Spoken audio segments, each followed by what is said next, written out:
창세기 12장 1절에서 4절까지의 말씀 마음을 집중하여 함께 봉독합니다. 여호와께서 아브라함에게 이르시되 너는 너의 고향과 친척과 아버지의 집을 떠나 내가 내게 보여줄 땅으로 가라. 내가 너로 큰 민족을 이루고 내게 복을 주어 내 이름을 창대하게 하리니 너는 복이 될지라.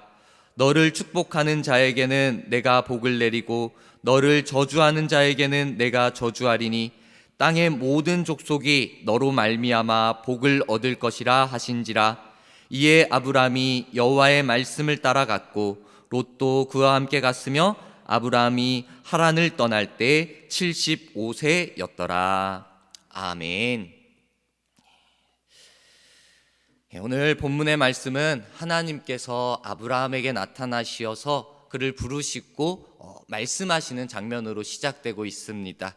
어느 날 하나님께서 아브라함에게 나타나 이렇게 말씀합니다. 본문 1절에 너는 너의 고향과 친척과 아버지의 집을 떠나 내가 내게 보여줄 땅으로 가라 라고 이렇게 명령을 하고 계십니다. 하나님께서 지금 아브라함에게 먼저는 떠나가라 라고 말하고, 그리고 두 번째로는 지금 아브라함에게 가라, 내게 보여줄 땅으로 가라 라고 말하는 것입니다. 고향, 먼저 떠나는 것은 고향, 그리고 친척, 아버지의 집에서 떠나라는 것입니다. 그리고 가라라는 것은 내가 너에게 보여줄 땅, 그 정확하게 말한 것이 아니라 보여진이 아니라 보여줄 땅으로 가라라고 이렇게 그냥 겉면이 아니라 명령, 강하게 말씀하고 있는 것입니다. 이 고향, 친척, 아버지의 집은 공동체를 의미하는 것이고, 그리고 지금 아브라함에게 있어서는 익숙한 삶의 현장을 말을 하는 것입니다. 근데 자기에게 익숙했던 이 현장을, 환경을 다 내어놓고 떠나서 그 새로운 곳으로 가라라는 그러한 명령이었습니다. 저는 개인적으로 어렸을 때부터 이사를 참 많이 다녔습니다. 저희 아버지가 그 직업이 군인이셨기 때문에 그 때마다 이사를 많이 다녔습니다. 태어나면서부터 학창 시절 저희 아버지가 그 전역하기 전까지, 그 중학교 때까지 계속해서 이사를 다녔습니다. 사실 어렸을 때, 제가 아주 어렸을 때는 어디서 살았는지 정확하게 명확하게 기억이 나지는 않습니다. 그죠? 부모님께서 우리 어렸을 때의 사진을 보여주면서 여기가 강원도의 어디다라고 하면 아 그렇구나 라고 이 정도로만 지금 생각하지, 그 어렸을 때 그곳에서 생활했던 기억은 크게 있지는 않은 것 같습니다. 때로는 저희 부모님도 그렇습니다. 부모님도 이 사진을 보면서 여기는 어디였더라 할 정도로 그 헷갈려하면서 이사를 그만큼 많이 다녔던 것 같습니다. 아버지의 직업 특성상 그렇게 이사를 많이 다녔지만 그 어렸을 적 기억으로는 결코 좋지만은 않았습니다. 네, 제가 어렸을 때 새로운 환경에 적응해야 되고, 그리고 어린 마음에 친하게 지내던 친구들도 있었습니다. 근데 그 친구들과 헤어지고 또 새로운 친구들을 만나서 적응해야 된다, 이러한 것들이 저에게는 조금은 힘들었던 기억으로 남아 있습니다. 사람들에게는 이렇게 무엇인가에 대해서 변화, 그리고 특별히 살던 지역을 옮기는 이사에 관한 것에 있어서는 누구도 쉽게 적응하지는 못할 것 같습니다. 특히 오늘 말씀에 나오는 것처럼 아브라함 시대는 더 그렇습니다. 자신의 살던 지역을 떠난다는 것은 어찌 보면은 그저 어려움 정도가 아니라 완전 모험적인 그런 일일 수도 있었습니다. 가족과 함께하지 않고 이제 내가 살던 곳을 떠나는 것, 매우 불안하고 위험한 일이기도 했습니다. 아니, 생계가 막막하기도 했을 것입니다. 자신을 보호해 줄 수 있었던 그 친척들, 아주 기본적인 공동체들이 있었는데 그것을 떠나서 아무도 모르는, 내가 알지 못하는 그곳으로 간다라는 것은 전혀 보장된 것이 없기에 두려움이 앞설 수도 있었을 것입니다. 그런데 그 모든 것을 포기하고 내려놓고 하나님께서는 아브라함에게 떠나라, 가라 라고 강하게 말씀하고 있는 것입니다. 이 가라라는 말씀 앞에 이 아브라함은 여러 가지로 고민이 들었을 것입니다. 먼저 아브라함이 살던 지역을 생각해 본다면은 그 갈대아 우르라는 곳에서 태어나서 생활을 했습니다. 그리고 한번 옮겨서 하란이라는 지역으로 갑니다. 그 지역들은 그 시대에 크고 부유한 그 살만한 동네였었습니다. 지역이었습니다. 그런데 이제 하나님께서 보여줄 땅, 그 땅은 그들이 아브라함이 아는 것이 없는 것입니다. 그곳에서 내가 어떻게 살아야 될지, 어떠한 일이 일어날지, 내가 뭐 먹고 살아야 할지 짐작조차 계획조차 할 수 없는 그런 상황이었습니다. 이와 같이 하나님께서 아브라함에게 명령하신 것은 아브라함이 즉각적으로 아멘, 내가 가겠습니다, 순종하겠습니다, 명령에 따르겠습니다 라고 대답할 만한 그러한 것들이 아니었습니다. 그리고요, 뿐만 아니라 지금 아브라함의 명령, 그 하나님의 명령 앞에 아브라함이 순종하는 것도 쉽지 않았지만, 그리고 그 다음에 나온 하나님께서 내가 나의 명령을 따라갈 때 너에게 복을 줄게, 약속의 말씀을 줄게 하면서 주신 말씀들이 있는데, 그 약속도 가능할까라고 싶은 그러한 내용의 것들이었습니다. 어찌 보면 현실적으로 이것이 이루어질 만한 가능성이 보이지 않는 그러한 내용들이었습니다. 하나님의 명령, 그 하나님이 보여줄 땅으로 아브라함이 간다면은 아브라함에게 하나님께서 세 가지의 그 복을 약속하는 것입니다. 첫째로는 자손의 복, 둘째로는 땅의 복, 그리고 셋째로는 너희가 복의 근원이 될지라 하는 그 세 가지의 복을 이야기하며 약속했습니다. 근데 이 첫째로 약속 중 자손의 복을 약속했습니다. 2절에 보니까 내가 너로 큰 민족을 이루고 내게 복을 주어 내 이름을 창대하게 하리니 하면서 자손을 많이 주겠다라고 이야기하고 있는 것입니다. 아니, 하나님이 약속을 하고 계신 것입니다. 아브라함 시대에는 자손이 많으면, 가족이, 자녀들이 많으면은 이것이 어찌 보면 가장 큰 복이라고 할 수 있었을 것입니다. 자녀가 많아야지 땅에서 더 많은 일을 할 수 있었고, 그리고 외부의 적으로부터 보호받을 수 있고, 더 그 가족들이 건강하게 자라날 수 있는 그런 요인이 되었습니다. 그러므로 하나님께서 내가 너의 자손이, 이 자손의 복을 주겠다, 큰 민족을 이루겠다, 너 창대하게 하겠다라는 이 하나님의 약속을 들었다면은 아브라함에겐 감사했을 것입니다. 기뻐했을 것입니다. 정말 하나님께서 나에게 은혜를 주시는구나 하면서 감격했을 만한, 그 기쁨과 감사할 만한 내용이었습니다. 그런데 이 아브라함의 상황을 보면은 이 약속이 아브라함에게는 감사로 들려지지가 않을 수 있었을 겁니다. 현실적이지 않을 수 있었습니다. 왜냐? 아브라함에게 큰 민족을 이루겠다고 하면 한 명으로부터 시작이 될 텐데, 아브라함에게는 한 명의 자손도 아직까지 없는 것입니다. 한 명의 자손도 없는 아브라함에게 가나안이 들어왔을 때 아브라함의 나이는 75세였고 그의 아내 사라의 나이는 65세였습니다. 그리고 이전 성경에서 사라가 아이를 낳지 못하더라, 불임의 상태였다라는 것을 이야기하고 있었습니다. 그런데 이러한 상황 속에서, 이러한 불임의 아이가 없는 상황에서, 자녀가 없는 상황에서 큰 민족을 이루겠다, 자손의 복을 주겠다라는 것이 아브라함에게 받아들여질 수 있었겠습니까? 전혀 현실성 없는 약속처럼 보일 수밖에 없었습니다. 우리 여러분, 우리에게 불가능한 것처럼, 불가능한 상황 속에서 이러한 하나님께서 약속하신 말씀이 우리에게 선포되어진다면 아멘, 감사합니다, 하나님 나에게 이루어주실 것을 내가 믿습니다, 이제 하나님의 말씀에 따라 내가 순종하겠습니다, 따라가겠습니다 라고 이렇게 바로 반응하고 순종할 수 있겠습니까? 우리의 믿음 고민이 되어질 수 있을 것입니다. 아니, 의심이 될 수도 있을 것입니다. 전능하신 하나님께서 나에게 약속을 주셨으니까, 그 불가능한 것도 가능케 하시는 하나님이시니까 하나님께서 하실 거야, 하나님 내가 확신으로 받아들이고 믿습니다, 아멘, 따라갑니다 라고 하는 믿음은 정말 우리가 존경할 만한 위대한 믿음이 되어지는 것입니다.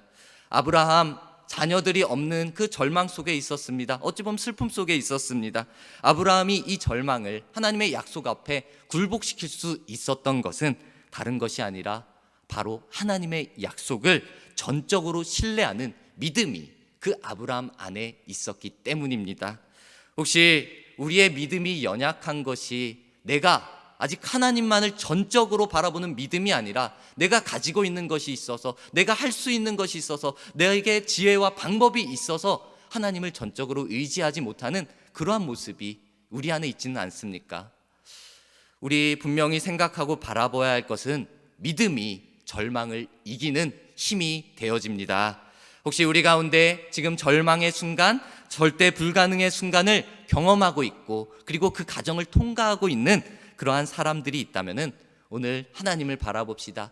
절망 중에 이기게 하시고 불가능을 가능케 하시는 하나님을 의지하는 믿음을 하나님께서 허락해 주시기를 더욱더 구하고 소망함으로 나아갑시다. 우리 안에 이 믿음을 허락하신 하나님께서 분명히 허락하신 그 희망을 더해 주십니다. 우리의 길을 약속되어진 복된 길로 인도하여 주실 것입니다. 하나님께서 자손의 복을 약속하시며 이어서 두 번째 복으로는 땅의 소유에 대한 것을 약속하여 주십니다. 창세기 12장 7절 우리 이 다음의 말씀인데 내가 이 땅을 내 자손에게 주리라 라고 아브라함에게 다시 한번 확인시켜주는 말씀입니다. 하나님께서는 아브라함에게 이 땅을 너에게 주겠다, 너뿐만 아니라 너 자손에게 주겠다 라고 그 자손을 그냥 확정 지은 겁니다. 자손의 복은 이미 확정되었고 이제 그 자손들에게까지 그 땅까지 주겠다라고 약속해 주시는 것입니다.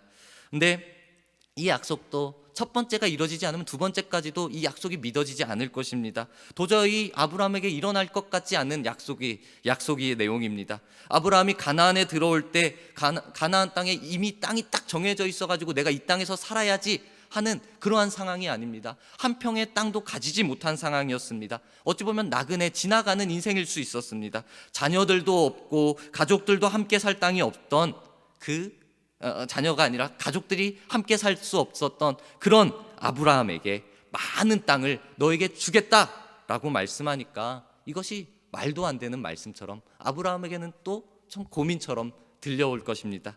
그리고 세 번째 약속, 우리가 잘 알고 있는 말씀이죠. 복의 근원이 될지라 라고 너를 통해 복이 흘러갈 것이다 라는 약속의 말씀을 주시는 것입니다.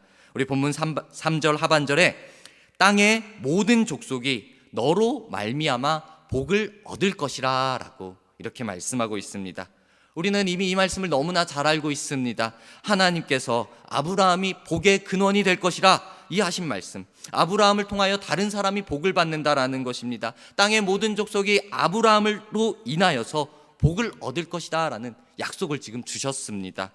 내가 복을 받는 것 너무나도 귀한 것입니다. 근데 그보다 더 귀한 것이 무엇이겠습니까?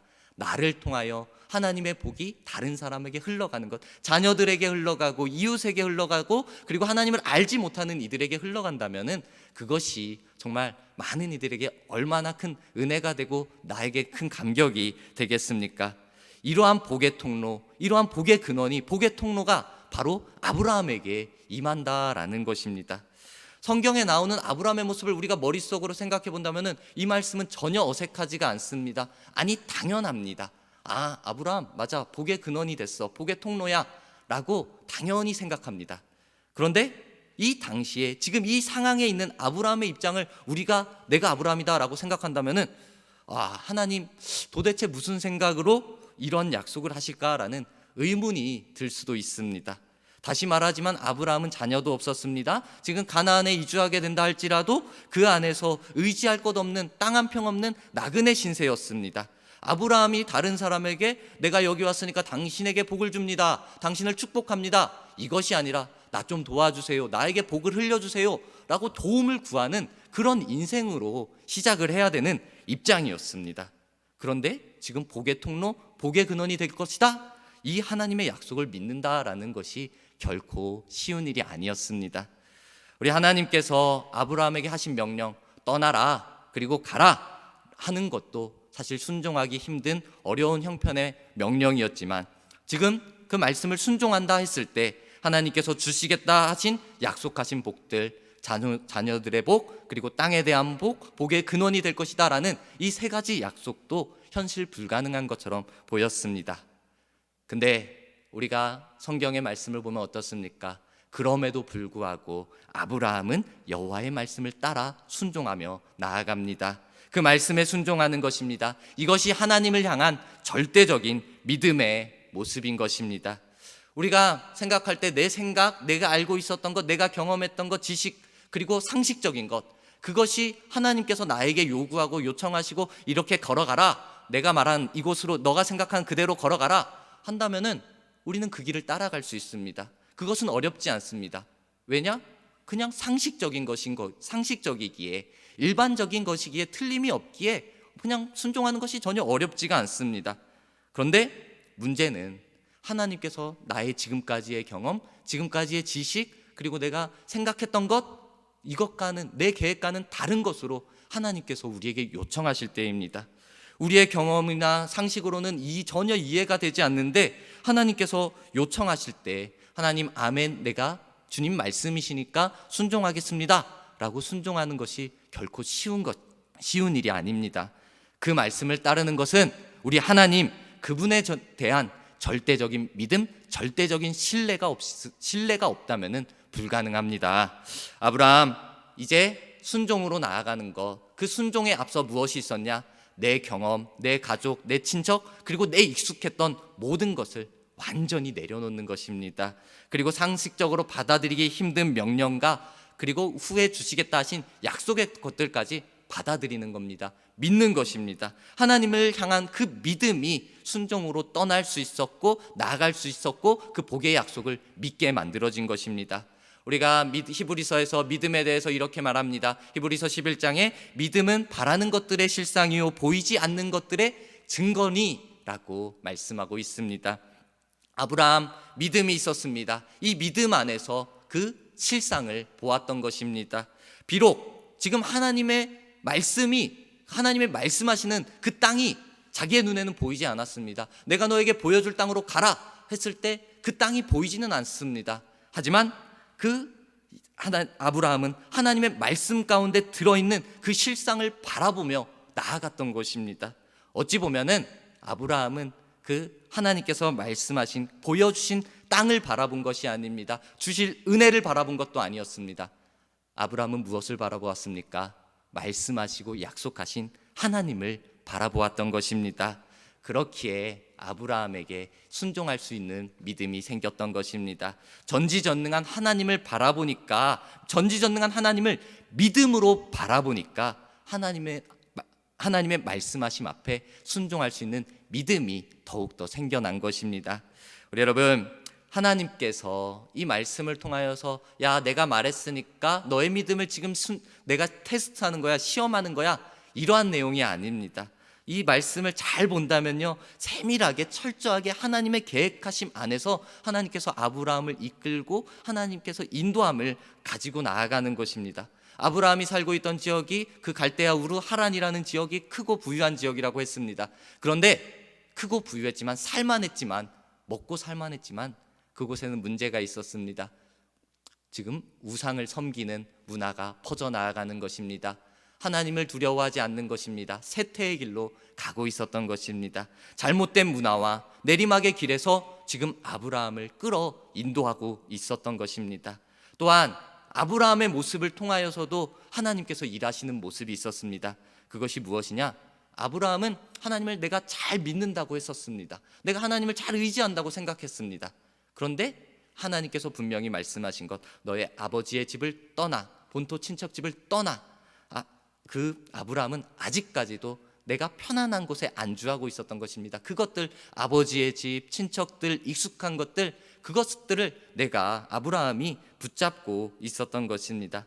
하나님께서는 아브라함을 복의 근원으로 만들려고 계획하시고 그리고 인도하시는데, 지금 아브라함의 영적인 발목을 잡고 있는 그것들, 아버지의 집들, 가족들, 고향들, 익숙한 것들, 그것들로부터 떠나기를 바라고 계셨던 것입니다.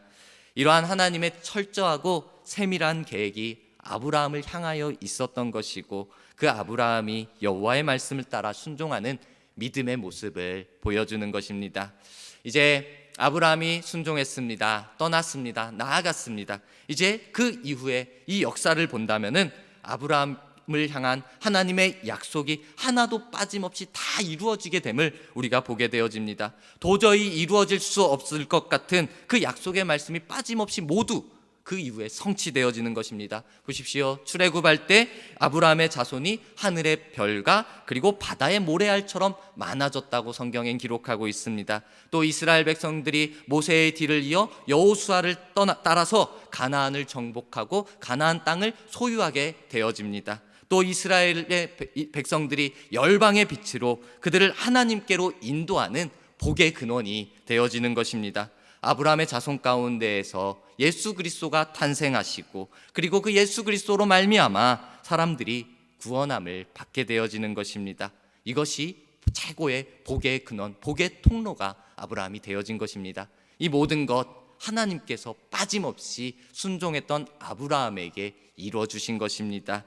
하나님의 말씀은 역사가 되었고 그리고 하나님의 약속은 이스라엘 역사 속에서 우리에게 분명히 보여지는 증거가 되어졌습니다. 이제 아브라함이 하나님을 신뢰하고 하나님만을 바라보았을 때 하나님께서 그에게 주신 이 약속 빠짐없이 모두 성취되었습니다. 우리 여러분, 하나님 앞에 순종하면은 아브라함에게 약속되어졌던 것이 성취되어집니다. 우리에게도 약속되어진 하나님의 말씀하심이 분명히 있을 것입니다. 우리에게 순종하라고 요구하시는 하나님의 말씀하심도 분명히 각자마다 있을 것입니다. 그 말씀 앞에 우리가 어떠한 믿음의 모습을 보여드려야겠습니까?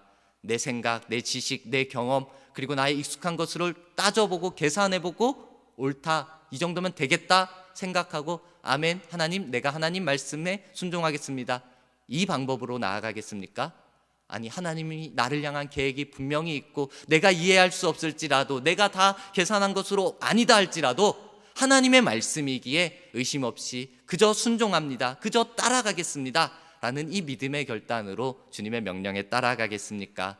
우리 여러분, 하나님의 말씀에 의심 없이 전지전능한 하나님을 바라보며 절대적인 믿음으로 신뢰하며 나아가는 우리 모두가 되기를 간절히 소망합니다.